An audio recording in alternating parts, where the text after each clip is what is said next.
DJ बजाने वालों सुनो, कैरम बोर्ड खेलने वालों सुनो, और 250-300 आदमियों की बारात लेकर, चोरों डकैतों को लेकर, लड़की वालों के घर छापे मारने वालों सुनो, होगे तुम चौधरी अपने घर में रहो, होगे तुम मुखिया अपने घर के, होगे तुम सरदार अपने गांव के, ये नौटंकी अपने घर में रखना।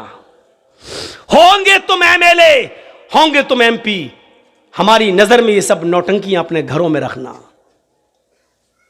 हम यहां तुम्हारी नौटंकी सुनने नहीं आए, यहां हम इस्लाम सुनाने आए हैं, और इसमें मौलवी जर्जीस भी लपेटे में आ सकता है, मौलवी भी लपेटे में आते हैं। इस्लाम वो मजहब है जो किसी को नहीं छोड़ता। तब्बत यदा अबी लहब, अरे नबी के चचा को नहीं छोड़ा तो हम और आप क्या हैं? जो गलत है वो गलत है, जो भी हो। अभी कोई लड़का किसी लड़की को लेके भाग जाए, पंचायत बैठ जाएगी, सरदार जी आएंगे पंचायत करने के लिए, और दोनों तरफ की बातें सुन के क्या कहेंगे? साहब 8 दिन के बाद लड़की को लेके आया तुम्हारा लड़का, चल 2 लाख रुपए लड़के वाला लड़की को देगा। होता कि नहीं होता फैसला? ऐसा फैसला करने वाले सरदारों, कयामत के दिन अपनी गर्दन अल्लाह के अजाब में डाल चुके हो तुम।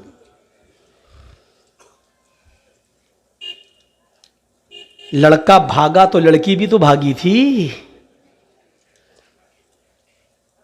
फैसला करते हो लड़का देगा पैसा, लड़के का बाप देगा पैसा लड़की के बाप को। शर्म नहीं आती फैसला करने में तुम्हें? किस कानून के तहत तुमने यह फैसला किया है? ठीक है मुजरिम है तो दोनों मुजरिम है ना।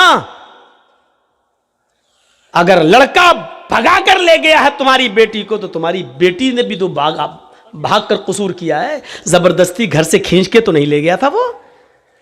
तूने भी तो मोबाइल दिया था अपनी बेटी को, व्हाट्सएप पे बात हुई होगी, कलिया चक चौरंगी में मिलेंगे, चलो आ जाना। वहां से भागी होगी तुम्हारी बेटी, और फैसला तुम क्या करते हो? साहब लड़की की इज्जत दागदार कर दी है, अब कौन करेगा इससे शादी? अरे करे चाहे भाड़ में जाए, तुम्हें फिक्र क्यों हो रही है? साहब लड़के से करो, लड़का कहता हम नहीं करेंगे। क्यों? का ये तो और 10 के साथ चक्कर चलता है इसका, तो नहीं करना है तो तुम लेके गए थे, इसकी इज्जत दांव पे लग गई, करो नहीं तो 4 लाख रुपया दो, 5 लाख रुपया दो, 2 लाख रुपया दो। लड़के का बाप भी सोचता है 2 लाख रुपए दे के छुटकारा पालो। ये फैसला तुम करते हो, जबकि फैसला ये होना चाहिए कि अगर दोनों शादीशुदा हैं तो दोनों को पत्थरों से मार मार के खत्म कर दो। दोनों कुंवारे हैं तो दोनों को 100-100 कोड़े मारो, और 1 साल के लिए मौजमपुर, लखीपुर, श्री रामपुर सब बाहर निकाल दो, इनको घर में घुसने मत दो। 1 साल के लिए डिस्ट्रिक्ट मालदा में इनकी शक्ल न दिखाई दे, वो भी कब? 100 कोड़े दोनों को मारने के बाद। फिर 1 साल के लिए दोनों को शहर से बाहर निकालो। जिनकी सजा ये होनी चाहिए, उनकी सजा आप क्या दे रहे हैं? लड़के वाला 2 लाख रुपए देगा। भाई तेरे बाप का कानून चल रहा है यहां। कुरान कहता है लड़का लड़की भागने में और जिनाकारी में लड़की का रोल नंबर 1 होता है, लड़के का रोल 2 नंबर पे होता है। गलती लड़की की तरफ से ज्यादा होती है। ये कुरान कह रहा है सजा लड़की के बाप को मिलनी चाहिए, लड़की को मिलनी चाहिए, सजा आप लड़के को दे रहे हैं आप। कुरान ये कहता है कि जिनाकारी में, बदकारी में, लड़के को बहलाने में, फुसलाने में, लड़के को भगाने में लड़की का रोल अहम होता है। अज़्ज़ानियतु वज़्ज़ानी फजलिदू कुल्ल वाहिदिम मिनहुमा मियत जल्दा। अल्लाह ने पहले ज़ानिया औरत का नाम लिया, लड़की का नाम लिया। जिना करने वाली लड़की बदचलन लड़की, बदचलन लड़का, गलत काम करने वाली लड़की, गलत काम करने वाला लड़का। अभी तक तुम्हारा कैमरा सेट नहीं हुआ भाई? इतनी देर में तो लड़की सेट हो जाती है आज के माहौल के हिसाब से। अब ये वो लोग सुनने आए हैं, बताइए तो आप, ये लोग सिर्फ अपना चैनल चलाने आए हैं, कमाने आए हैं। हवा निकाल दिया? चाचा तुम मत उठना, यहीं बैठे रहना, पूरी तकरीर सुनना आज। अगर गए तो हम चाची से शिकायत कर देंगे आपकी। इसमें भी भलाई है। सुनिए मेरे भाइयों, बड़ी अच्छी बात बता रहा हूं। लड़की की तरफ से गलत काम के लिए उकसाया जाता, पहले जिना करने वाली लड़कियों को बुरा नहीं मानना चाहिए, क्योंकि कुरान कह रहा है। हमारे सरदार साहब को भी फैसला सोच समझ के करना चाहिए। लड़के वाला दे 5 लाख रुपया, लड़की को वासा, सब लड़का क्यों लेके गया? यह चीज सही नहीं है। सजा मिलनी चाहिए तो दोनों को मिलनी चाहिए, और नहीं दे रहे हो तो दोनों को नहीं दो। और मेरी नजर में तो यह है कि दोनों अपनी मर्जी से भागे हैं तो दोनों के मां बाप को चाहिए कि इनका निकाह करा दिया जाए। लेकिन यह चीज बहुत ज्यादा मत फैलने दो। अगर हर दोनों जो भागा और जो भगा के ले गया दोनों के निकाह होने लगे, तब तो फिर आम हो जाएगा। फिर जो लड़का जिस लड़की को चाहता है और उनके माँ बाप शादी नहीं होने देते हैं तो वो दोनों भाग ही जाएंगे। बाद में तो समाज में शादी हो ही जाएगी हम दोनों की, ऐसे नहीं होगी, इसलिए भाग चलो। इसलिए इस चीज पर बहुत गौर करने की जरूरत है कि ये कैसे रुकेगा। मस्जिद आपके यहां बन रही है, चंदे का ऐलान हो रहा है, मस्जिद की कमेटी बन गई, जलसे की डेट ली गई, जर्जी साहब 29-30 दिसंबर दे दी, जलसे की कमेटी बन गई। इन लड़कियों पर कैसे नकेल कसे, गरीब लड़कियां बैठी हुई, इनकी शादी कैसे हो, जहेज कैसे रोके, इस पर भी कमेटी बननी चाहिए आपकी और हमारी। इस पर गौर करना चाहिए। वो औरतें ईमान क्या जाने जो अपने 5-6 साल के बच्चे की पैंट की चैन खोलकर नालियों में पेशाब कराती है खड़े होकर, बेटा यहां कर ले।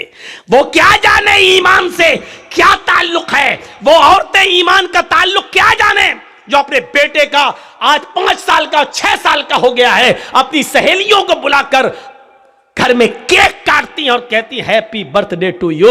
यह ईसाइयों की मुशाबिहत है, यह गैर मुस्लिमों की मुशाबिहत है जो आज हम कर रहे हैं। मन तशब्बह बिकौमिन फहुवा मिन्हु। अपने बच्चों का जन्मदिन और बर्थडे मनाने वालों, कयामत के दिन ईसाइयों के साथ उठाए जाओगे, गैर मुस्लिमों के साथ उठाए जाओगे। मनाओ, कितने शौक से मनाते हो अपने औलाद का जन्मदिन, मनाओ। ईमान तो निकल चुका है, बुनियाद से हमने रिश्ता खत्म कर दिया है। हम क्या जाने ईमान किस चीज का नाम है। ये औरतें अपने बच्चों का जन्मदिन मनाती हैं, शर्म आनी चाहिए। 5 साल का हो गया, नहीं, तेरा बेटा 5 साल अपनी जिंदगी के कम कर चुका है, इसको सोच। 10 साल का हो गया, हाँ 10 साल का हो गया, लोग कह रहे अल्लाह इसकी उम्र लंबी कर। लंबी कहां कर, वो तो 10 साल कम कर चुका है। तेरी दुआ करने, लंबी दुआ करने से लंबी थोड़ी हो जाएगी। वो तो अब 11 साल का। ये खौवे लोग हैं, ठूसने आते हैं और दुआ देते हैं लंबी उम्र हो। माफ कीजिएगा, नाजायज काम करके वहां दुआ दे रहे हो, वहां दुआ भी कबूल नहीं होगी। गलत काम करके दुआ कर रहे हो।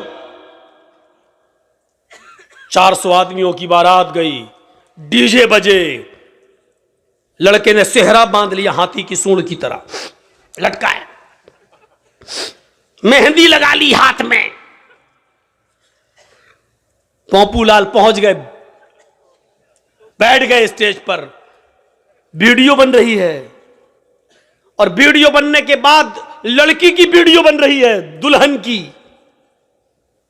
हेमा मालिनी की अम्मा की। आज वो इतनी सजी हुई है, लिपस्टिक, क्रीम, पाउडर सब लग रही है जैसे वो हेमा मालिनी की अम्मा बन गई हो, लगी। उसकी भी वीडियो बन रही है। ये सारे हराम काम करने के बाद निकाह पढ़ने के पढ़ा जा रहा है। मौलाना साहब कह रहे हैं निकाह कबूल किया, लड़के ने कह दिया निकाह कबूल किया, और निकाह के बाद दुआ हो रहा अल्लाह शादीशुदा जिंदगी में बरकत अता फरमा। हराम काम करने के बाद बरकत की दुआ दे रहे हो, 2 साल में तलाक हो जाएगी। शर्म नहीं आती तुम्हें दुआ देते हुए? सारे हराम काम करने के बाद वहां दुआ दे रहे हो? नापाक नमाज पढ़ लो, नापाक बगैर वुजू के मस्जिद में चले जाओ, नमाज पढ़ लो, और नमाज पढ़ने के बाद अल्लाह मेरी दुआ कबूल फरमा ले, अल्लाह मुझे जो है रोजी रोटी में बरकत अता फरमा। अब आप गौर करो, ये सारे गलत काम करने के बाद आप दुआ मांगेंगे, दुआ कबूल होगी? दुआ कबूल कहां होगी? जब आपका रिस्क भी हलाल हो। आपने 100 रुपए का पंजाबी खरीदा, 99 रुपए आपने रिक्शा चलाया, ई रिक्शा चलाया, टोटो चलाया, और कुर्ता मिल रहा है 100 रुपए का, पंजाबी मिल रहा है 100 रुपए का, 99 रुपए आपके मेहनत के 1 रुपया आपको हराम का मिल गया, आपने 100 रुपए मिला के पंजाबी ले लिया, आपने वुजू भी बनाया, आपने गुस्ल भी किया, आपने नमाज भी पढ़ी, आप दुआ भी मांग रहे हैं, लेकिन अल्लाह के नबी फरमाते हैं कि जब तक वो कुर्ता तेरे जिस्म पर रहेगा, रब्बे काबा की कसम, उस जात की कसम जिसके कब्जे में मेरी जान है, अल्लाह के नबी कहते हैं 1 रुकू कबूल नहीं, 1 कयाम कबूल नहीं, 1 सजदा कबूल नहीं। 99 रुपए हलाल के, 1 रुपया हराम का, 99 रुपए कड़ी मेहनत के पसीना बहाकर कमाया, 1 रुपया हराम का मिला दिया है। जब तक वो कपड़ा तुम्हारे जिस्म पर रहेगा, नमाज कबूल नहीं होगी। अब नमाज के बाद कहो अल्लाह मुझे ये दे दे, मुझे ये दे दे, मुझे ये दे दे, ऊपर से आवाज आती है व मतअमुहु हराम व मशरबुहु हराम व मलबसुहु हराम व गुज़िया बिल हराम। आए फरिश्तों, मेरा बंदा देखो क्या क्या चीजें मांग रहा है, मैं भी चाहता हूं कि दूं, लेकिन कैसे दूं? ये जो खाकर आया वो हराम का, जो पीकर आया वो हराम का, जो पहनकर आया वो हराम का, इसके जिस्म में जो खून दौड़ रहा है वो हराम का। फअन्ना युस्तजाबु लिज़ालिक, हम अपने बंदे की दुआ सुने तो कहां से सुने? 99 रुपीस हलाल के, मेहनत के, और उसके बाद 1 रुपया हराम का। जब ऐसा करने के बाद भी दुआ कबूल नहीं हो रही है, तो हमारी शादियों में डीजे और ये सब और उबटने, हल्दी, मेहंदी सब करने के बाद और वीडियो बनाने के बाद लड़का और लड़की को फिर कहो अल्लाह शादी में बरकत अता फरमाए, ये दुआ कबूल होगी? मजाक बना के रख लिया आपने दुआओं का, मजाक बना के रख लिया आपने इस्लाम की तालीमात का। जितना मुसलमानों ने, इस दौर के मुसलमानों ने इस्लाम का मजाक उड़ाया, अल्लाह की कसम गैर मुस्लिमों ने भी इतना इस्लाम का मजाक नहीं उड़ाया जितना मुसलमानों ने इस्लाम का मजाक उड़ाया। जब चाहे तब खड़े हो गए, अल्लाह ये कर दे, अल्लाह वो कर दे, अल्लाह वो कर दे। अरे पहले देख तो उसकी हैसियत क्या है, पहले देख तो। अल्लाह के नबी के पास जो आता था आप उसके लिए दुआ, हिदायत की दुआ कर देते थे। पहले कुछ नसीहतें करते थे, जाओ पहले ऐसे करो।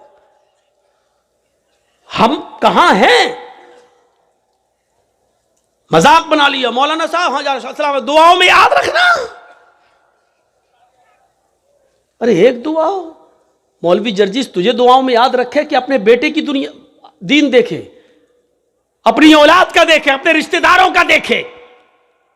एक फैशन बना लिया, दुआओं में याद रखना, मौलाना दुआ करना मेरे लिए। तू हराम पे हराम खाता जाए, मौलवी जर्जिस तेरे लिए दुआ करे। अरे तू खुद हलाल रोजी खाना शुरू कर। अल्लाह की कसम, अल्लाह खुद कहता है मेरे बंदे मुझ पर वैसा भरोसा कर जैसे करना चाहिए, हम तुझे वैसे रोजी देंगे जैसे चिड़ियां भूखे पेट घोंसलों से निकलती हैं और शाम को जब वापस आती हैं तो उनका पेट भरा हुआ होता है।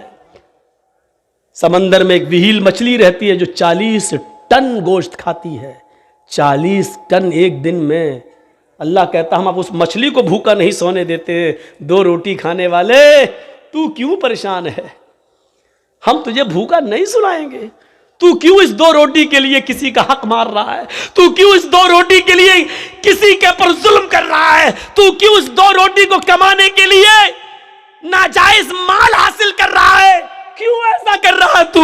मेरे बंदे, मैंने तुझे पैदा किया है इस दुनिया में तो मैं तेरा ख्याल रखूंगा। मैं तो वो हूं जो काले रंग की काली चूंटी जब काले पहाड़ पे चलती है तो मैं उसको भी रिस्क देता हूं। समंदर की तारीकी में कोई मछली भूखी नहीं सोने देता हूं। तू क्यों परेशान है? तू मुझ पर भरोसा तो कर। ईमान नहीं हमारे पास। कहां चला गया हमारा ईमान? मैंने बताया ना, ईमान की सबसे बड़ी खूबी क्या है? उसके अंदर ताकत आ जाती है। उसको अल्लाह के सिवा कुछ नहीं दिखाई देता। नहीं यकीन आता है? 50 बार सुना होगा, मेरे मुंह से भी सुन लो। इब्राहिम अलैहिस्सलातु वस्सलाम को अल्लाह ने एक बेटा दिया, पहला बेटा इस्माइल, हाजरा के पेट से। हुक्म होता है आए इब्राहिम अपनी बीवी और बेटे को बियाबान जंगल में छोड़कर चले आओ। और सुनो, हम सोच बेचारी चाचा बैठे हैं, उसको देखो वो जा रहा उठ के। जाने दो, अभी ये लोग निकल जाए तो अभी अच्छा है। लगता है शुगर पेशेंट है शायद।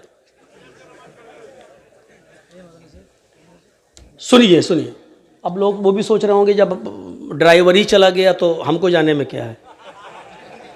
होता है कि जब जलसे का सदर जो होता है प्रेसिडेंट, वो ड्राइवर होता है। जब वही पूरा जलसा चलाता है, जब ड्राइवर ही चला गया तो पैसेंजर तो अपने आप उतर जाएंगे। कहीं ढाबे पे जब बस रुकती है, ड्राइवर और कंडक्टर जब चाय पीने के लिए उतरते हैं तो पैसेंजर भी उतर जाते हैं। मेरे भैया, इस वक्त हम चला रहे हैं गाड़ी, हमारा ख्याल रखो ना, गाड़ी भिड़ जाएगी। तो इंसानी ज़रूरियात हैं, हो जाती हैं, लेकिन जो को ज़्यादा ज़रूरत लगती है वो पीछे बैठा करें। इब्राहिम अलैहिस्सलाम को हुक्म होता, जाओ और बियाबान जंगल में छोड़ दो। मेरी माँ बहनों सुनो, हम माँ बहनों कहते हैं, बहनों भाइयों नहीं। बहनों भाइयों वाले और दूसरे लोग हैं। थोड़ा सा तो फर्क होना चाहिए ना, डिफरेंट होना चाहिए, वरना लोग कहेंगे उनमें इनमें फ़र्क क्या रह गया है। बहुत फ़र्क है, ज़मीन व आसमान का फ़र्क है। इब्राहिम अलैहिस्सलाम को हुक्म होता और वो अपनी बीवी को मैदान मिना में छोड़ देते हैं। सोचिए तो सही, जिन लोगों ने हज किया है इस वक्त उनकी नजरें उस जगह पर होंगी, और जिन्होंने नहीं किया है वो जरा आओ, मैं तुम्हारे सामने ऐसा नक्शा खींचूं, तुम्हें भी लगे कि हां जरजीत साहब जो नक्शा खींच रहे हैं गोया कि मैं उसी मक्के में हूं। जिस जगह पर इब्राहिम अलैहिस्सलाम ने अपनी बीवी हाजरा को छोड़ा, उस वक्त उनके पास थोड़ा सा सत्तू था, 1 दिन का या 2 दिन का पानी था बस। ऐसी जगह पे छोड़ा जहां बड़े बड़े दरख्त थे, पेड़ थे, ट्रीज थी बहुत ज्यादा, लेकिन उन दरख्तों पर कोई चिड़िया नहीं बैठी थी, कोई परिंदा नहीं बैठा था। चिड़िया भी ऐसी जगह पर घोंसले बनाती हैं जहां आसपास उनको पानी मिल जाए, लेकिन वहां तो आसपास कहीं पानी ही नहीं। इसलिए चिड़ियों ने, कौओं ने, कबूतरों ने घोंसले भी नहीं बनाए। पानी नहीं था दूर दूर तक। ठंडा हो गया, हो तो दो, नहीं तो अब तो आवाज सही हो गई, लेकिन थोड़ा पीते रहेंगे तो अच्छा। कल भी बहुत दूर प्रोग्राम है, अलीपुर द्वार, न्यू अलीपुर द्वार, काफी दूर है तो निकलना भी है। तो सुनिए मेरे भाइयों, लेकिन है बंगाल ही में। तो ऐसी जगह पर छोड़ा अपनी बीवी को। अब बीवी को क्या मालूम था?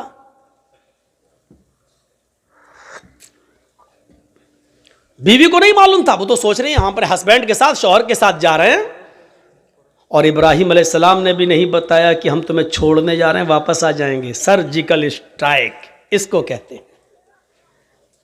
ये कोई सर्जिकल स्ट्राइक है? रात ही रात में जब चाह बंद कर दिया, नोट नहीं चलेगा 2000 का, ये तो पागलपन है। छोड़ दिया, दरख्त हैं लेकिन चिड़ियां नहीं हैं, साएं साएं बीत रही है जंगल में। और आज भी मौलाना जर्जीस को रात के अंधेरे में मालदा से, कलियाचक से मालदा जाने में डर लगेगा। रात में 2 बजे 3 बजे 4-5 लोगों चाहिए हमें पहुंचाने के लिए। लेकिन सोचो, आज लाइटें हैं तब, मोबाइल का जमाना है तब, वहां तो लाइटों का जमाना भी नहीं है। और इब्राहिम अलैहिस्सलाम अपने साथ तेल भी नहीं ले गए और टॉर्च तक नहीं है कि रास्ता दिखा सके। बियाबान जंगल में इस्माइल को और हाजरा को छोड़ दिया। अल्लाह की कसम 10 मिनट भी अपनी बीवी के पास नहीं बैठे, यहां छोड़ा, चादर बिछाई और बीवी से कहा यहां बैठो और बच्चे के पास रहो। जाने लगे। हाजरा ने देखा कि इब्राहिम जा रहे हैं, बच्चे को उसी जमीन के ऊपर पड़ा हुआ छोड़ दिया। हाजरा दौड़ती हुई जाती हैं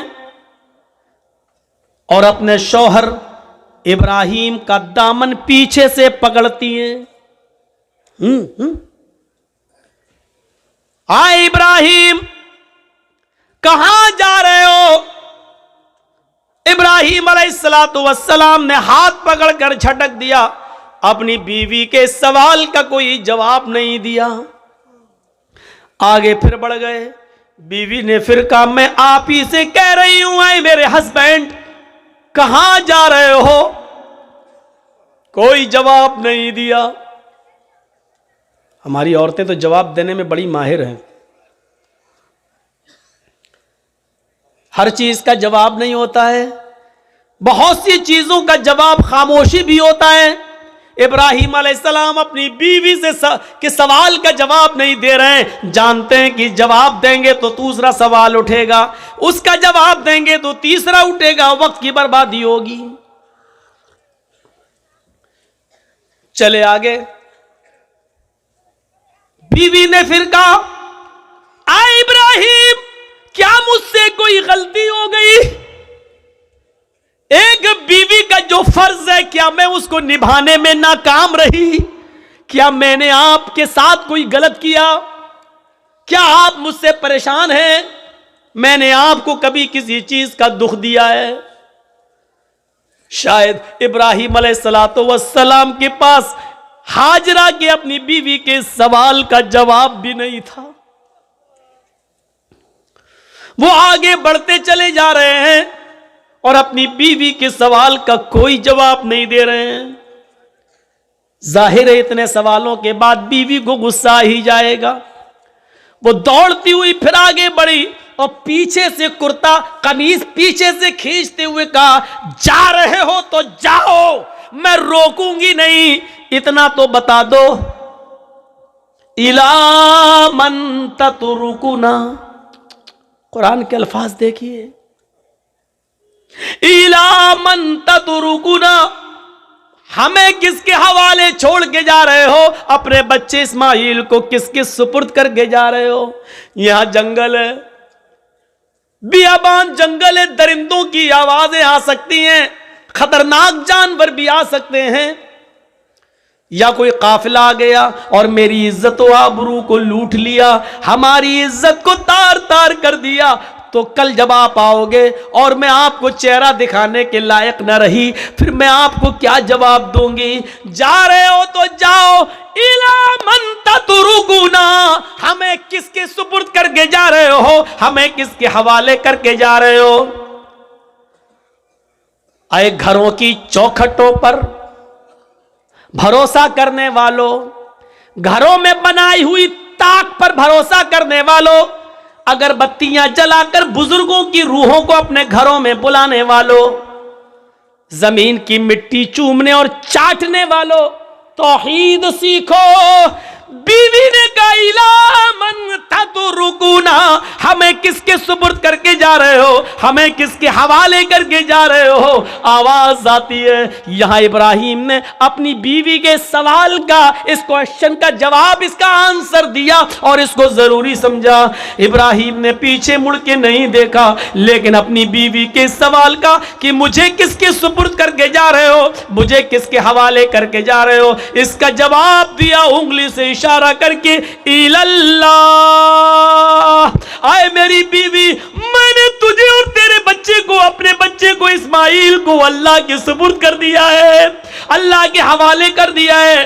अल्लाह के हुक्म से मैंने यहां छोड़ दिया है। अब अल्लाह जहां हुक्म देगा मैं जा रहा हूं। कब आओगे पता नहीं, एक दिन भी लग सकता है, एक हफ्ता भी लग सकता है, एक महीना भी लग सकता है, एक साल भी लग सकता है, 10 सालें भी लग सकती है, यह भी हो सकता है कि ना सकूं। कोई जवाब नहीं, किसके सुपुर्द? इसका जवाब दिया अल्लाह के। बस अब हाजरा मुस्कुरा देती है, जानती थी ईमान क्या है। देखिए, जो खौफ था कि शेर ना खा जाए, जो खौफ था इस जंगल में कोई आकर मेरी इज्जत व आबरू न लूट ले, जब हाजरा ने सुना मेरे शौहर ने कहा अल्लाह के, ईमान देखिए, दामन छोड़ देती हैं, ताकत आ जाती है ईमान की हाजरा के अंदर, और क्या कहती हैं, अब आप जाइए, अब आप जाइए। इब्राहिम ने पीछे मुड़ के नहीं देखा, चले चले जा रहे, पीछे मुड़ के देखेंगे बच्चा अंगूठा चूस रहा है, पैर हिला रहा है, कहीं बच्चे की मोहब्बत मेरे दिल में जोश ना मार जाए, कहीं हम फिर अपने बच्चे के पास लौट के ना आ जाए, कहीं अल्लाह के हुक्म की नाफरमानी ना हो जाए। पीछे मुड़ के नहीं देख रहे, ईमान कुर्बानियां मांगता है। तुम डीजे की कुर्बानी नहीं दे सकते हो। नाम है इकरामुद्दीन, नाम है तजम्मुल, नाम है तुफैल अहमद, नाम है मोहम्मद जर्जीस, नाम है मोहम्मद फला मोहम्मद फला। पूछो कुर्बानी क्या दी है? कुछ नहीं, ली और है दूसरों की, दी तुझे। अब जाओ, छोड़ दिया। जब इब्राहिम 10 कदम आगे बढ़ गए, तब बीवी ने कहा मेरी फिक्र मत करना, इस बच्चे की फिक्र मत करना, आ इब्राहिम अपने काम में मन लगाना, अल्लाह तुम्हें जिस काम के लिए भेज रहा है उस काम को दिलो जान से करना, मेरी फिक्र मत करना, मेरी तरफ दिमाग मत लगाना, इस बच्चे के बारे में मत सोचना। आए मेरे हस्बैंड, आपने मुझे अल्लाह के सुपुर्द कर दिया है, मैं आपसे वादा करती हूं, इज़न ला युज़ीउन अल्लाहु अबदा, अल्लाह अब हमको ज़ाये नहीं करेगा, अल्लाह अब हमको बर्बाद नहीं करेगा। क्या तवक्कुल था, क्या भरोसा था, क्या बिलीव था अल्लाह की ज़ात पर। अब आपको जहाँ जाना हो जाइए, अल्लाह अब हमको ज़ाये नहीं करेगा, अल्लाह हमको अब बर्बाद नहीं करेगा, अल्लाह हमको अब रुसवा नहीं होने देगा। अब आप अपना काम मन लगा के करना, अल्लाह का काम मन लगा के करना, उसमें कोताही मत होने देना। यहां हम संभाल लेंगे, हम देख लेंगे। एक बीवी ने अपने शौहर की ऐसे हिम्मत बनाई और उनके काम में ताउन किया और रुकावट नहीं बनी, दीन के लिए जाने दिया।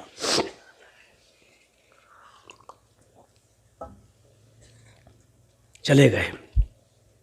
अब जो चीज बताना चाहता हूं वो देखिए, इस ईमान की ताकत का नतीजा क्या निकला। सत्तू खत्म हो गए, पानी खत्म हो गया। हाजरा कहती है मैं तो प्यासी रह जाऊंगी, बच्चा कैसे प्यासा रहेगा, पानी नहीं है। सोचती इस पहाड़ी के ऊपर चढ़कर देखूं, शायद पहाड़ी के नीचे कोई बस्ती, कोई कबीला रहता हो, पानी मिल जाए। अंदर पहाड़ी के ऊपर चढ़ जाती है, उस पहाड़ी का नाम है सफा। सफा से झांक कर देखती है, कुछ नहीं है, खाई पड़ी हुई है, गहरी खाई है।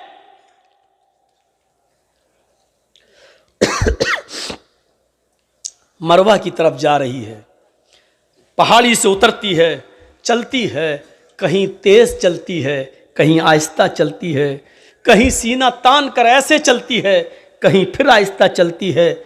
जहां जहां वो तेज दौड़ी थी, सऊदी गवर्नमेंट ने वहां ग्रीन लाइट लगा दी है, हरी बत्ती, यहां से तुम्हें तेज दौड़ना है, और जहां खत्म होती है वहां आहिस्ता होना है, फिर जहां ग्रीन है वहां फिर तेज दौड़ना है। लेकिन मर्दों के लिए, औरतों के लिए अपनी नॉर्मल चाल। हाजरा कहीं तेज दौड़ी, कहीं आहिस्ता, मरवा पे पहुंच गई, वहां झांक कर देखा, खाई पड़ी है, कुछ नहीं।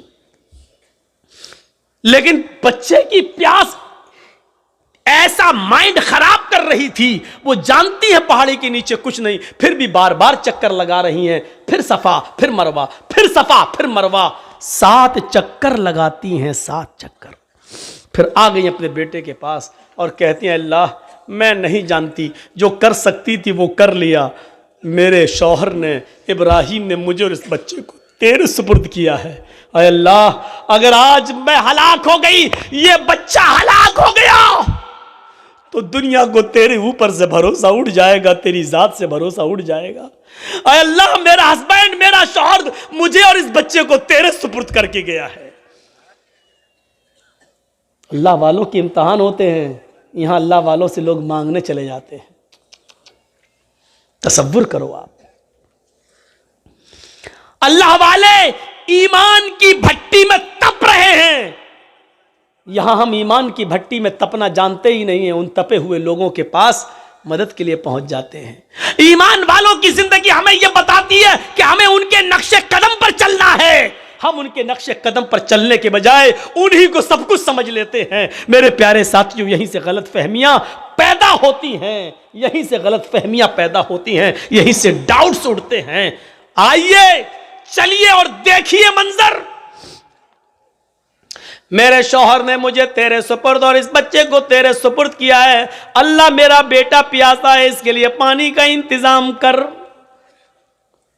अभी उसने इतना कहा ही था, मर्द तो मर्द छोड़ो मेरे भाइयों, अल्लाह ने औरतों की फरियाद भी सुनी है। अगर किसी औरत के अंदर ईमान की ताकत आ जाए तो अल्लाह उसकी फरियाद भी सुनता है। ईमान औरत के अंदर हाजरा की दुआ रंग लाई। अल्लाह ने कहा जिब्रील क्या देख रहे हो, मेरी बंदी की अगर मैं मदद नहीं करूं, इस्माइल को अगर आज मैं पानी ना पिलाऊं, तो मेरे अलावा कौन है जो मेरी बंदी की फरियाद सुनेगा। जाओ, आए जिब्रील जमीन पर जाओ, जहां मेरा बंदा इस्माइल अपनी एड़ियां रगड़ रहा है, जहां उसके पैरों की एड़ियां जमीन पर रगड़ खा रही हैं, उसी जगह पर तुम अपना पर मारो और मेरी कुदरत का करिश्मा देखो। जिब्रील ने उसी जगह पर मारा और पानी का चश्मा जारी हो गया, चश्मा फूट गया पानी का। हाजरा ने पानी देखा, पानी बह रहा है। हाजरा उसको अपने दामन में समेटने लगी। पानी जब थोड़ा हो तो समटे, वो तो बह रहा है, फिर समेटती हैं, फिर समेटती हैं। पानी बहने लगा और हाजरा अपनी अबरानी जबान में चीख चीख कर कहने लगी, पानी कहां जा रहा है, पानी कहां जा रहा है। फिर समेटती हैं, कहती जम जम जम जम। ये अबरानी जबान का शब्द है, उस जमाने में जो इब्राहिम के जमाने में चलती थी। जम जम जम जम, रुक रुक, अरे कहां जा रहा, रुक रुक, ठहर जा, रुक जा, स्टॉप, रुक जा। पानी नहीं रुक रहा है। फिर हाजरा ने उसकी मुंडेर बांध दी, जो मिट्टी थी खड़ी करने लगी ताकि पानी को रोक लें। अल्लाह के नबी ने एक मिंबर पर खुतबा दिया जुमे के दिन, और मिंबर पे खड़े होकर कहा था, अल्लाह हाजरा पर रहम फरमाए कि उसने पानी की मुंडेर बांध दी, उसने पानी की एक दीवार खड़ी कर दी। अगर उसने पानी की मुंडेर न बांधी होती, पानी की रोकथाम न की होती, तो वो पानी अल्लाह पूरी दुनिया में पहुंचा देता। अगर वो पानी पूरी दुनिया में पहुंच जाता तो उसकी कदर कम हो जाती। जो पानी आज गंगा का देख लो बह रहा है ना, लोग उसमें लेटरिन भी कर रहे हैं, पेशाब भी कर रहे हैं, और आज गंगा चुनाव का मुद्दा बन चुकी है। जो भी आता है वो क्या कहता है, हम गंगा साफ कराएंगे। इसका मतलब गंगा गंदी है।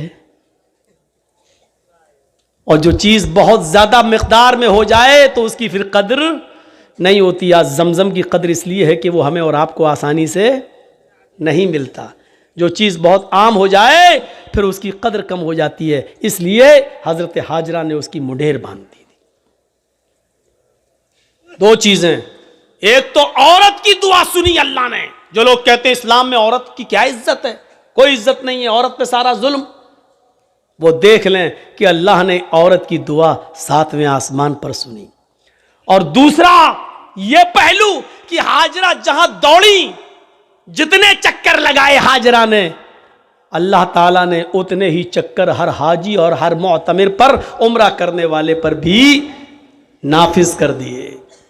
और इतना ही नहीं, हाजरा जहां दौड़ी तेज, वहां तुम्हें भी तेज दौड़ना है, जहां आहिस्ता दौड़ी वहां तुम्हें भी आहिस्ता दौड़ना है। इससे बड़ी एक औरत की इज्जत क्या हो सकती है इस्लाम के अंदर, जो है कि जहां हाजरा तेज दौड़ी और जहां हाजरा आहिस्ता दौड़ी, कयामत तक पैदा होने वाले हर मुसलमान पर यह फर्ज कर दिया कि जब तक मेरी बंदी की सुन्नत को तुम जिंदा नहीं करोगे, हम तुम्हारा हज कबूल नहीं करेंगे।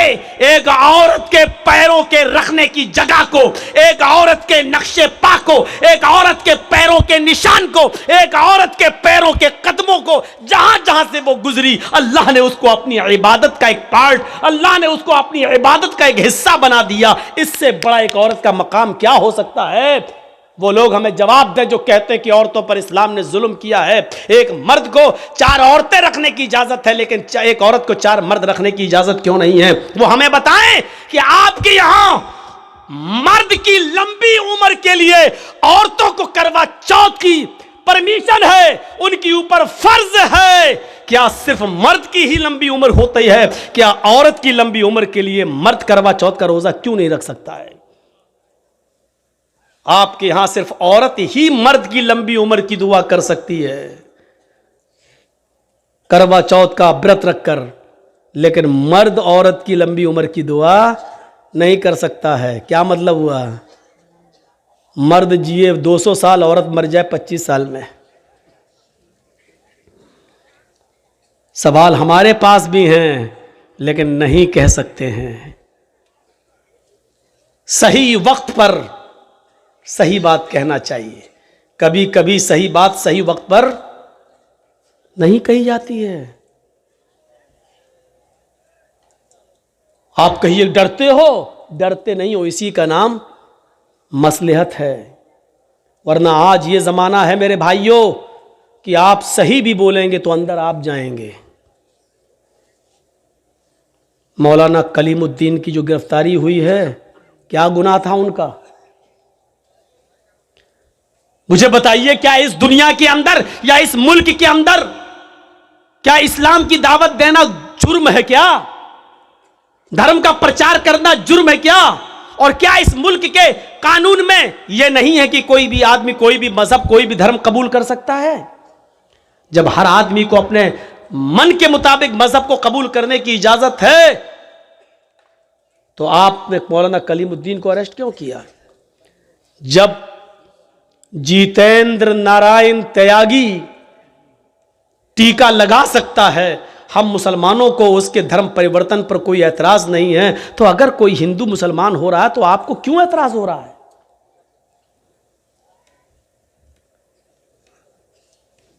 नहीं होना चाहिए। लेकिन मामला यह है कि वो जो भी बोलेगा उसका कुछ नहीं होगा। हम एक शब्द भी बोलेंगे तो हम आह भी करते हैं तो हो जाते हैं बदनाम, और तुम कत्ल भी करते हो तो चर्चा नहीं होता। कहते हैं कि एक घाट पर शेर और बकरी दोनों पानी पी रहे थे। शेर की तरफ से बहता हुआ पानी बकरी की तरफ आ रहा था। बकरी भी पानी पी रही थी। तो शेर ने बकरी से पूछा, तूने मेरा पानी झूठा क्यों किया? देख रहे हैं सवाल?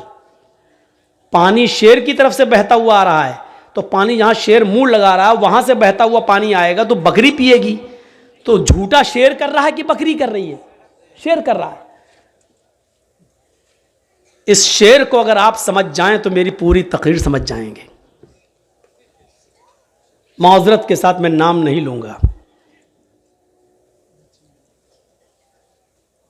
पानी झूठा कौन कर रहा है? और पानी झूठा करने से मेरी मुराद है माहौल खराब कौन कर रहा है? शेर की तरफ से झूठा पानी आ रहा और उल्टा शेर ही कह रहा है मेरा पानी झूठा क्यों किया तूने?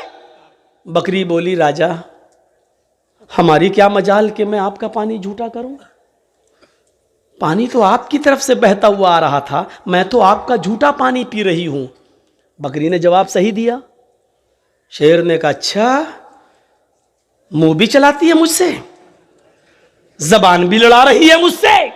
आया और मारा एक पंजा, वो गई खोपड़ी बकरी की और चीर के फाड़ के खा गया उसको। बिल्कुल यही हाल है इस वक्त इस शेर का और हम बकरियों का। मेरे भाइयों, शेर और बकरी को समझने की कोशिश करो, बहुत कुछ समझ जाओगे। और इसलिए मैं एक और मिसाल दूंगा आपको, बहुत ही होशियारी से और मसलहत से काम करने की जरूरत है। इस वक्त नारे लगाए जाएंगे, हमें भड़काया जाएगा, मुश्तइल किया जाएगा। जैसे दिल्ली में नारे लगे थे, देश के गद्दारों को गोली मारो। आगे का जुमला आपको, ये नारे लगाने वालों का कुछ नहीं होगा, क्योंकि ये नारे लगते ही हैं उस पावर के नशे में जो उनको मालूम है। फिर नारे लगाए जाएंगे। और हम आपके यहां ये तकरीर इसलिए कर रहे हैं क्योंकि इशारों में ये बात मेरी दूसरी जगह पहुंच जाएगी जहां माहौल है। मुश्तइल किया जाएगा और फिर हमारे ही लोगों में से किसी को उस नारों का जवाब देने के लिए पैदा किया जाएगा, ताकि एक तरफ ये रहे और दूसरी तरफ वो रहे, और इसका पूरा फायदा बहुसंख्यक लोगों को, ज्यादा तादाद में रहने वालों को मिल जाए। ये पूरी प्लानिंग हो चुकी है, पूरा गेम फिट है। इस वक्त अक्लमंद इंसान वो है जो खामोशी के साथ चुपके से निकल जाए और भड़काऊ और जहरीले नारों का जवाब वैसे न दे। वो हमारे मोहल्ले में आएंगे, कहेंगे जय श्री राम। अक्लमंदी यह है कि मुस्कुरा कर हम निकल जाएं और उसके जवाब में यह ना कहें अल्लाहु अकबर। वो यही तो चाह रहे हैं कि हम ये कहें और हमारा जवाब इन जुमलों के जरिए दिया जाए। हर वक्त जवाब देना जरूरी नहीं होता। भी मैंने बताया इब्राहिम अलैहिस्सलाम ने हर वक्त अपनी बीवी तक का जवाब नहीं दिया। एक बात और याद रखना, इस वक्त मुसलमानों तुम्हें यह पॉलिसी अपनाना पड़ेगी, तुम्हें हाथी बनना पड़ेगा और इन नारे लगाने वालों को कुत्ता समझना पड़ेगा। और यह सोचकर गुजर जाओ कि हाथी खामोशी के साथ चलता रहता है और कुत्ते भौंकते रहते हैं। हाथी जा रहा है, कुत्ते भौंक रहे हैं, हाथी पलट के भी नहीं देखता, क्योंकि उसकी नजर अपनी मंजिल पर होती है। वो जानता है कि अगर पलट कर मैं देखूंगा तो कुत्ते तो भाग ही जाएंगे, लेकिन हमें अपनी मंजिल पर पहुंचने में देर हो जाएगी। हमें अपनी मंजिल पर पहुंचने में देर हो जाएगी। 1000 कुत्ते भी मिलकर एक हाथी का रास्ता रोक नहीं पाते। आपको यह सोचना पड़ेगा कि हाथी की तरह खामोशी के साथ अपनी मंजिल पर निशाना लगाए रहो कि हमें अपने लक्ष्य को पाना है, अपनी मंजिल को पाना है। खामोशी के साथ चलते रहो। कुत्ते भौंक रहे हैं, उनका जवाब देने की कोशिश मत करो। अब इस हाथी को अगर आप समझ जाएं और इस कुत्ते को अगर आप समझ जाएं तो मौलवी जर्जीस कामयाब हो गया 30 तारीख के इस प्रोग्राम में। अपने आप को हाथी बनाओ, भौंकने वाले कुत्तों का जवाब न दो। बहुत आपने दिल्ली का हादसा देख लिया, आपने और भी दंगे देख लिए। नुकसान किसका हुआ, प्रशासन किसका साथ देता है, यह सब आपकी नजरों के सामने है। आप जरा भी गुस्सा हुए, जान भी हमारी जाएगी और फायदा भी उनको, यानी हमारे मरने के बाद भी हमें फायदा नहीं मिलेगा, फायदा भी उन्हीं को होगा। इसलिए इबरत हासिल करो, सीख लो अपने अंजाम को और मुजाहिरा अच्छा कर लो। आपको एक वाकया सुना दूं। एक शेर भी शिकार के लिए निकला, भेड़िया भी शिकार के लिए निकला, और लोमड़ी जानते ना, फॉक्स, आपके यहां क्या कहते हैं, सियार। 3 लोग शिकार के लिए निकले। कौन कौन? शेर, लॉयन, भेड़िया भी और लोमड़ी। 3 लोग शिकार करने निकले और तीनों ने एक एक जानवर का शिकार कर लिया। तीनों ने शिकार कर लिया। शेर ने हिरन मारा, भेड़िए ने बकरी को मारा और लोमड़ी ने खरगोश को मारा। बहुत अच्छी मिसाल दे रहा हूं, ये मिसाल आप समझ गए। अल्लाह की कसम, जर्जीस कामयाब। शेर ने हिरन मारा, भेड़िए ने बकरी मारा और लोमड़ी ने खरगोश, रैबिट। तीनों जानवर मरे पड़े हैं, इधर हिरन, इधर बकरी, इधर रैबिट। शेर ने भेड़िए से कहा किसको क्या खाना है तुम फैसला कर दो। शेर ने भेड़िए से कहा किसको क्या खाना है तुम फैसला करो, सही फैसला करना। भेड़िए ने कहा बहुत आसान। हां बताओ कैसे। भेड़िए ने कहा अरे राजा, किंग, हिरन आप खा लीजिए, बकरी मैं ले लेता हूं, और रैबिट जो खरगोश है वो लोमड़ी को दे दीजिए। 3 जानवर और 3 ही खाने वाले।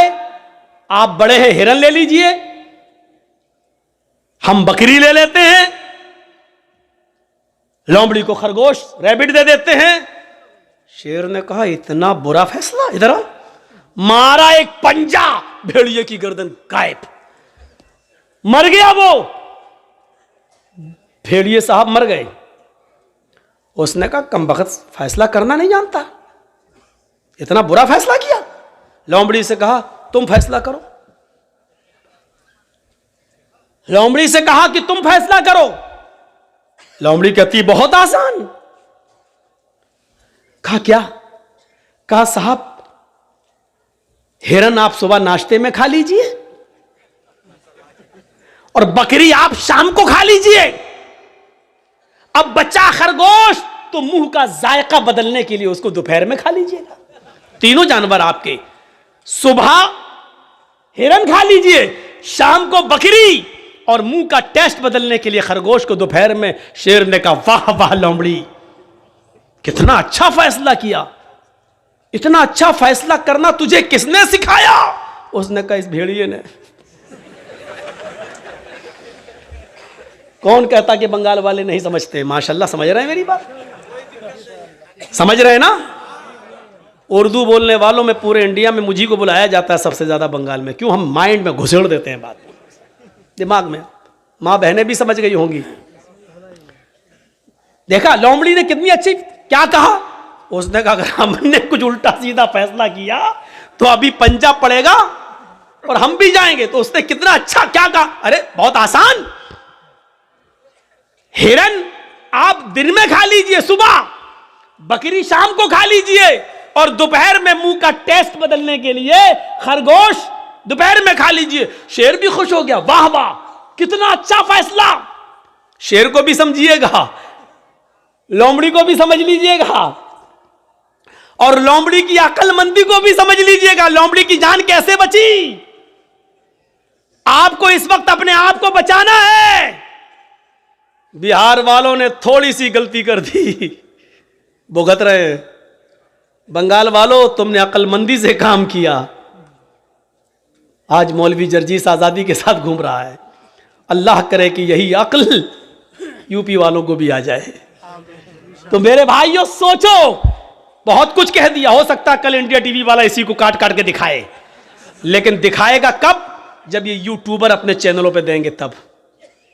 अगर ये नहीं देंगे तो अल्लाह की कसम नहीं दिखाएगा। लेकिन इन कमीनों की वजह से हम बहुत परेशान हैं। सच बताता हूं कि मुझे सबसे ज्यादा मेरे ऊपर केस और मुकदमे इन चैनल वालों की वजह से, इनकी वजह से चले। अब इसको काटेंगे। शेर, मौलाना ने जालिम शेर कहा किसको? अब उसका नाम तक डाल देंगे उसमें। यह समझने की जरूरत है। लोमड़ी की मसलहत की तरह तुम भी समझो मसलहत किस में है, क्या देना है क्या नहीं देना है। अपना चैनल मत चलाओ वरना हराम रोजी खाओगे तुम।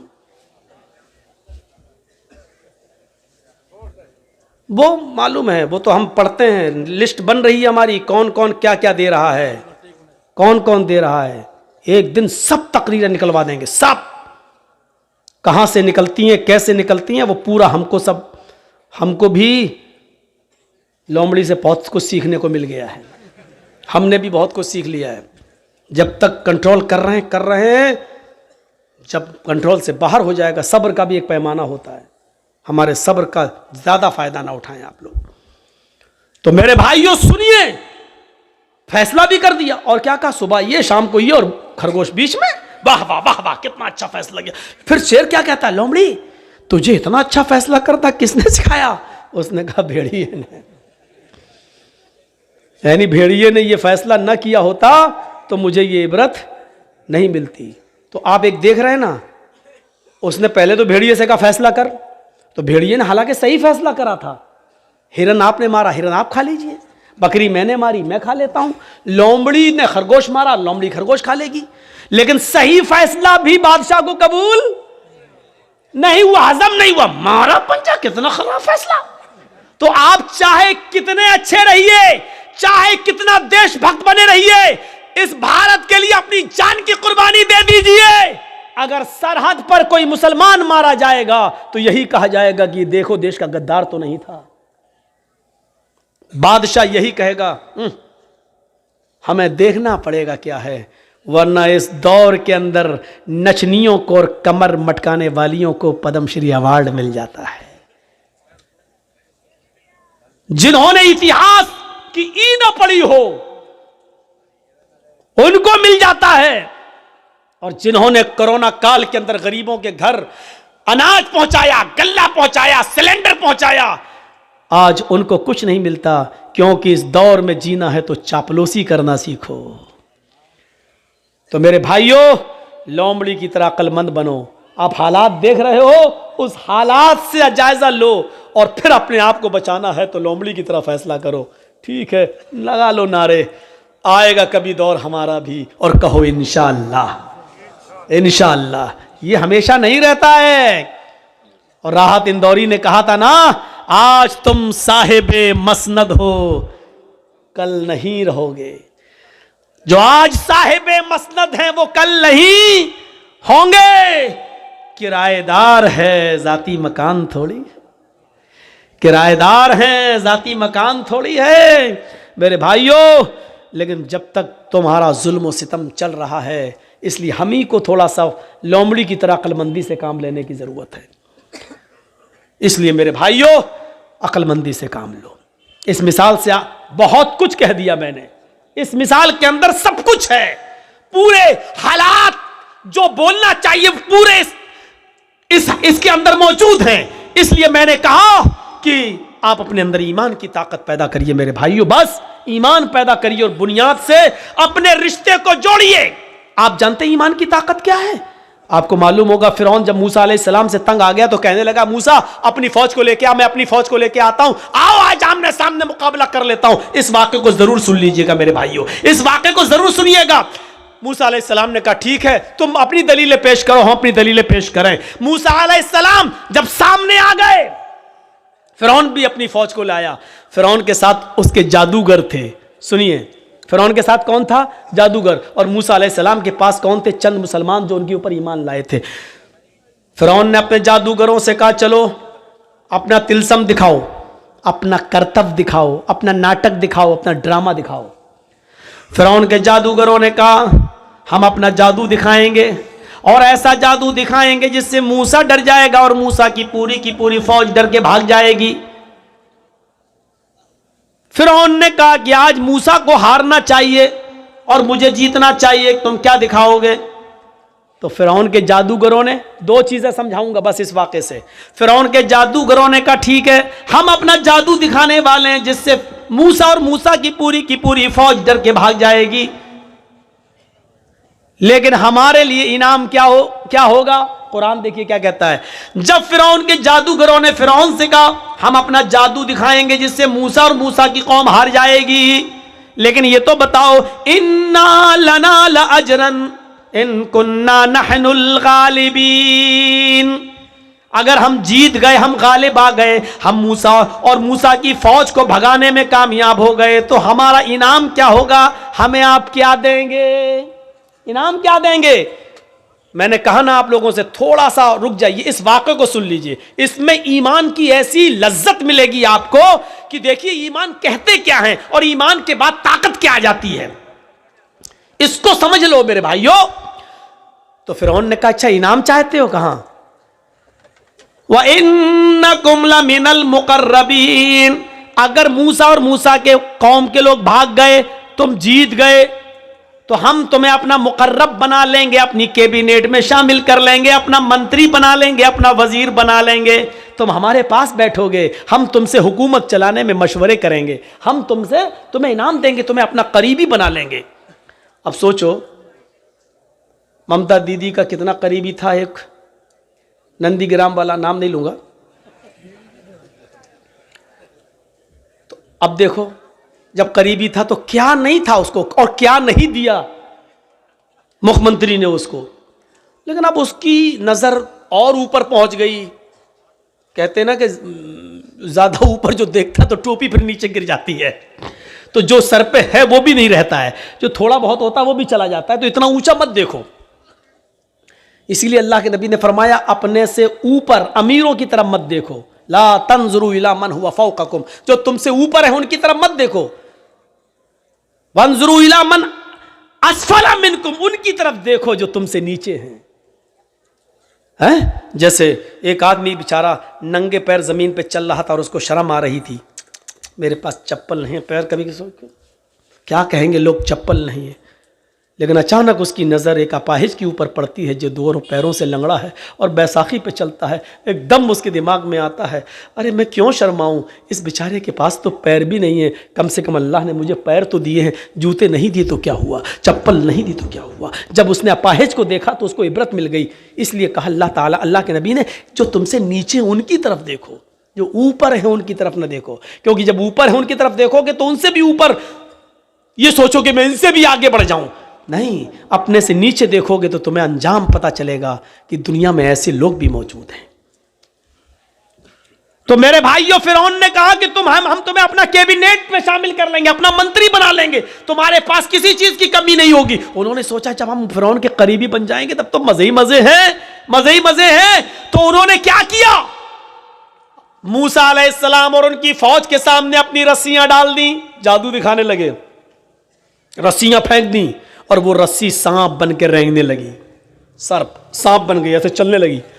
वो सांप नहीं थे, वो सांप नहीं थे, लेकिन देखने वालों को सांप दिखाई दे रहा था। सांप, मूसा अलैहिस्सलाम डरने लगे, ऐसे ऐसे करने लगे हैं। तो फौरन वही आई, अल्लाह ताला ने कहा ला तखफ या मूसा, मूसा डरो नहीं, जिनको तुम सांप समझ रहे हो वो सांप है नहीं, वो रस्सियां ही है, ये तिलस्म है, ये जादू है। तुम इस जादू को खत्म करना चाहते हो, इनके सांपों को मजा चखाना चाहते हो, तो हमने जो तुम्हें डंडा दिया, जो लाठी तुम्हारे पास है, जो आसा, इसको जमीन पर मारो। अन अलक़ि आसाक, मूसा जमीन पर अपनी लाठी मारो। मूसा अलैहिस्सलाम ने अपना डंडा, अपनी लाठी जमीन पर मारी और जैसी लाठी जमीन पर मारी वो क्या बन गया, अज़दहा, अज़दहा बन गया। उसने मुंह खोला, आ, और जैसी मुंह खोला, आ करके अंदर को सांस ली, बाहर को नहीं, अंदर को जो सांस ली तो जितने सांप थे उड़ते हुए गए, आप उसके मुंह में घुस गए और सबको खा गया। जादूगर यहीं से समझ गए फिरौन के, हमने जो दिखाया वो नकली माल था, फिरौन ने जो दिखाया वो ओरिजिनल था। हमने जो दिखाया वो ढोंग था, मूसा ने जो दिखाया वो ओरिजिनल था।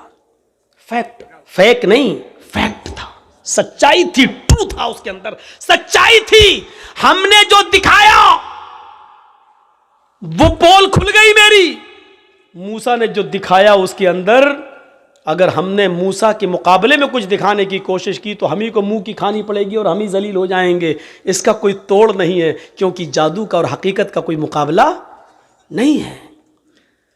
जब फिरौन के मानने वाले और दरबारियों ने उनने देखा कि हमारे सांपों को, हमारी रस्सियों को मूसा अलैहिस्सलाम के डंडे के द्वारा बने हुए अज़दहे ने खा लिया है, तो उसी वक्त वो चीख पड़े और क्या कहने लगे मालूम है? उनकी जबान से क्या निकला? उनकी जबान से जो जुमले निकले वो जो जुमले ये थे, आमन्ना बिरब्बिल आलमीन रब्ब मूसा व हारून।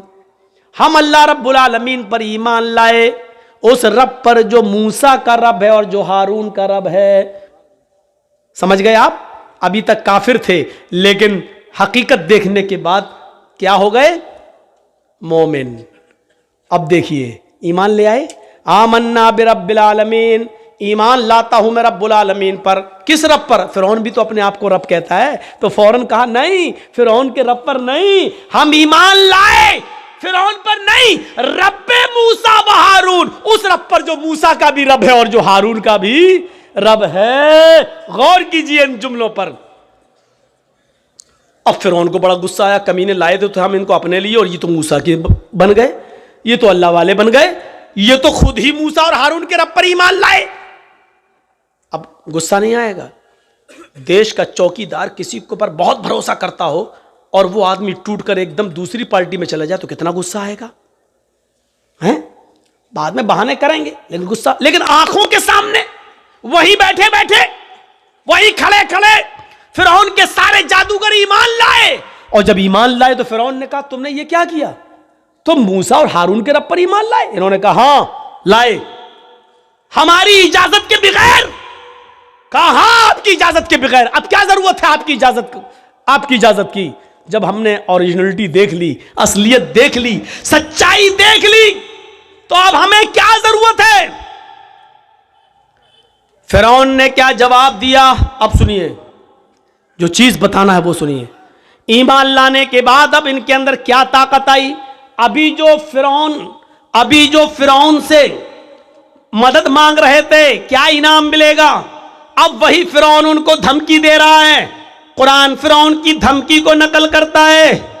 आए जादूगरों, मेरे साथ आने वालों, मूसा के रब पर और हारून के रब पर ईमान लाने वाले मेरे जादूगरों, जल्दी से लौटकर मेरे खेमे में आ जाओ, मेरी टोली में आ जाओ, मेरी पास वापस आ जाओ। अगर तुमने ऐसा न किया, अगर तुमने ऐसा न किया, लउक़त्तिअन्ना अयदियकुम वअरजुलकुम मिन खिलाफ सुम्मा लउसल्लिबन्नकुम अजमईन। कुरान क्या कहता है? फिरौन धमकी देता है, अगर तुमने मूसा और हारून के रब को न छोड़ा, लउक़त्तिअन्ना अयदियकुम वअरजुलकुम मिन खिलाफ, अभी यही सबके सामने हम तुम्हारे हाथों को और पैरों को कटवा देंगे, हम उनके टुकड़े टुकड़े कर देंगे। मिन खिलाफ, मुखालिफ सिमतों से। मुखालिफ सिमत से मतलब समझ रहे हैं? अगर सीधा हाथ काटेंगे तो उल्टा पैर, और अगर उल्टा हाथ काटेंगे तो सीधा पैर, राइट हैंड काटेंगे तो लेफ्ट पैर, और अगर लेफ्ट हैंड काटेंगे तो राइट पैर। हम आज ही अभी तुम्हारा मुख्तलिफ सिमतों से, उल्टे सीधे जहत से हम तुम्हारे हाथ पैर काट देंगे। अल्फाज की ज्यादती माना की ज्यादती पर दलालत करती है। अरबी जबान में कता यक्ताओं के माना होते हैं काटना, और अरबी जबान में कत्ता युकत्तियों के माना होते हैं टुकड़े टुकड़े करना। फिरौन ने कहा हम तुम्हारा हाथ पैर काटेंगे नहीं, लउक़त्तिअन्ना अयदियकुम वअरजुलकुम, हाथों के टुकड़े टुकड़े कर देंगे, पैरों के टुकड़े टुकड़े कर देंगे, यानी कीमा कीमा कर देंगे। हमारे यूपी में मिलता है कीमा, गोश्त के टुकड़े टुकड़े करके मार मार के महीन बारीक कर दिया जाता है। तो हम तुम्हारा कीमा कीमा कर देंगे, तुम्हारे हाथ को यानी उंगली काटेंगे, पोर काटेंगे, नाखून काटेंगे, कोहनी काटेंगे, कलाई काटेंगे, फिर हम तुम्हारा बाजू काटेंगे, टुकड़े टुकड़े कर देंगे, पैरों की एक उंगली काटेंगे, फिर दूसरी, फिर तीसरी, फिर चौथी, फिर पांचवी, फिर गट्टा काटेंगे, पिंडली काटेंगे, घुटना काटेंगे, रान काटेंगे। हम तुम्हारे हाथ और पैरों को मुख्तलिफ सिमतों से काट डालेंगे, और टुकड़े टुकड़े करने के बाद जब तुम्हारा ऊपर का जिस्म बचेगा, लउसल्लिबन्नकुम अजमईन, तो उसको हम सूली पे लटका देंगे, उसको हम फांसी के फंदे पे लटका देंगे। कितनी बड़ी धमकी थी, कितनी बड़ी धमकी। लेकिन चूंकि अभी ईमान लाए, तो ईमान लाने के बाद जो ताकत इनके अंदर आ गई, तो अब डर पैदा नहीं हो रहा है, अब डर पैदा नहीं हो रहा। जो अभी ये कह रहे थे उसी मीटिंग में, उसी जगह पर, हमें इनाम क्या दोगे, हमें दौलत क्या मिलेगी, सोना कितना, चांदी कितनी, इन्ना लना लाजरन, हमें क्या इनाम दोगे। जो अभी तक सोना चांदी मांग रहे थे, जो अभी तक दौलत मांग रहे थे, लेकिन ईमान लाने के बाद दौलत को ठुकरा रहे हैं और क्या कह रहे हैं? फिरौन ने कहा हाथ पैर कटवा देंगे, तो क्या कहा इन लोगों ने? अल्लाह की तरफ से वाज़े निशानी आ जाने के बाद लाठी गाज दहा बन गया और उसने सब मेरे सांपों को निगल लिया। इतनी बड़ी निशानी देखने के बाद भी अब हम फिर जाएं, ऐसा नहीं हो सकता है। अब हम मूसा और हारून के रब को छोड़ दें फिरौन, ऐसा नहीं हो सकता है। फ़क़ज़ी मा अंत क़ाज़िन, आए फिरौन तुझे जो करना है कर। ईमान की ताकत देखिए, ईमान की ताकत देखिए। फक्जी मान तकाजिन, आए फिरौन तुझे जो करना है कर ले, जो करना कर। हाथ काट, पैर काट, उंगली काट, घुटना काट, कलाई काट, कोहनी काट, जो करना कर। सूली दे, फांसी पे लटका, जो करना कर। फक्जी मान तकाजिन, तुझे जो करना कर। इन्नमा तकजी हाज़िहिल हयात दुनिया, आए फिरौन तू सिर्फ मुझे इस दुनिया में सजा दे सकता है, इस दुनिया में मौत के घाट उतार सकता है, लेकिन आखिरत में तू मेरा मालिक नहीं है, आखिरत में तू मुझे सजा नहीं दे सकता है। इस पूरे वाक़े को बताने का मकसद सिर्फ ये है कि आपको ये बता दिया जाए कि ईमान लाने के बाद फिर न फिरौन और फिरौन के लश्कर की ताकत भी कुछ नहीं रखती है। आदमी ईमान की ताकत जब उसके अंदर आ जाती है तो फिर वो ये समझता है कि अल्लाह हमारे साथ है, सारी दुनिया हमारे खिलाफ हो या ना हो। ये ईमान की ताकत है। क्या हमारे और आपके पास ऐसा ईमान है? हम क्यों अपने आप को मोमिन समझ रहे हैं? इतने वाकयात जो हमने और आपको सुनाए हैं, कौन सा वाकया? वो हजरत खौला थी, वो एक औरत थी। सुने, ये हमारी माँ बहनें शादी के बाद 2-4 साल बच्चा नहीं हुआ, घबरा जाती हैं। मौलाना साहब दे दो, मौलाना साहब बच्चा देंगे? नहीं, ताबीज दे दो, घोल घोल के पिलाओ। हमारे यहाँ यूपी में कुछ ज्यादा खुराफाते हैं, बंगाल में भी होंगी, हमें नहीं मालूम, हम तो खुराफाते थोड़ी देख रहे हैं। हमारे यहाँ सुनने को मिलता है, एक मौलवी ने मस्जिद के हुजरे में कहा कपड़े उतारो ऊपर के। क्या होगा? कहा हम यहाँ वो लिखा जाएगा, जाफरान घोल के यहाँ से लेके पूरे जिस्म पर लिख रहा है, पता नहीं क्या लिख रहा। और बेशरम औरत खोल देती है, लो लिखो, पीठ पे लिखवा रही हैं। जाफरान से कुरान की आयतें लिखकर पर्ची बनाकर कहा जाता है कि लो इसको तुम कब्र के नीचे शर्मगाह की तरफ बांध लेना, बच्चा आसानी से पैदा हो जाएगा। ये सब सूरतें हो रही हैं। मौलवी ना ताबीज दे सकता है ना पानी।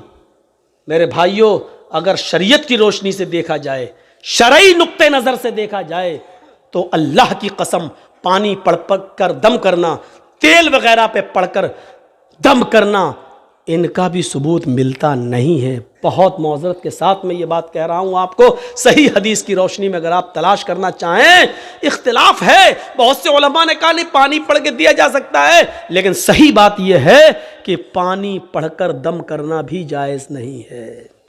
कोई सरीह और सही हदीस मौजूद नहीं है। इसके बरखिलाफ वो हदीस मिलती है कि अल्लाह के नबी ने फरमाया कि खाने और पीने की चीज़ों पर फूंक मत मारो। आपने देखा है जब आप खाना खाने बैठते हैं तो क्या पढ़ते हैं? बिस्मिल्लाह, और खाना शुरू कर देते हैं। अगर फूंक से बरकत होती तो हदीस में हुक्म ये होता कि बिस्मिल्लाह पढ़ के पहले खाने में दम करो और फिर खाओ। ऐसे प्लेट उठाओ, बिस्मिल्लाह, अब खाओ। क्यों? फूंक में बरकत है ना, तो फिर फूंको फिर खाओ ना। लेकिन नहीं, आपने कहा बिस्मिल्लाह और खाना शुरू करिए। आप खाने के लिए बिस्मिल्लाह नहीं कर रहे हैं, बल्कि शुरू जो कर रहे हैं उस काम के लिए आप बिस्मिल्लाह कह रहे हैं। क्योंकि आप जो भी काम शुरू करेंगे तो अल्लाह के नाम से, खाना नहीं, जो भी आप काम कर रहे हैं अल्लाह के नाम से शुरू कीजिए। ये है, लिखना शुरू कर रहे हैं बिस्मिल्लाह, अब आप लिखिए। खाना शुरू कर रहे हैं तो बिस्मिल्लाह अर्रहमानिर रहीम नहीं, बिस्मिल्लाह। जहां जितना सबूत है वहां उतना करना है हमें और आपको।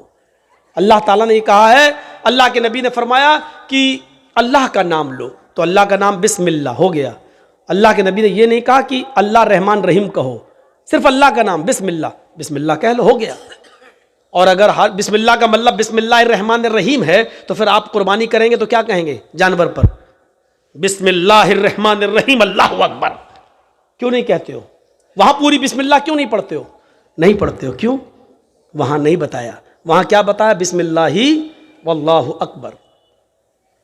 दुनिया जानती है कि वहां रहमान रहीम पढ़ना अकल के खिलाफ है, क्योंकि वहां जानवर को ज़िबह किया जा रहा है।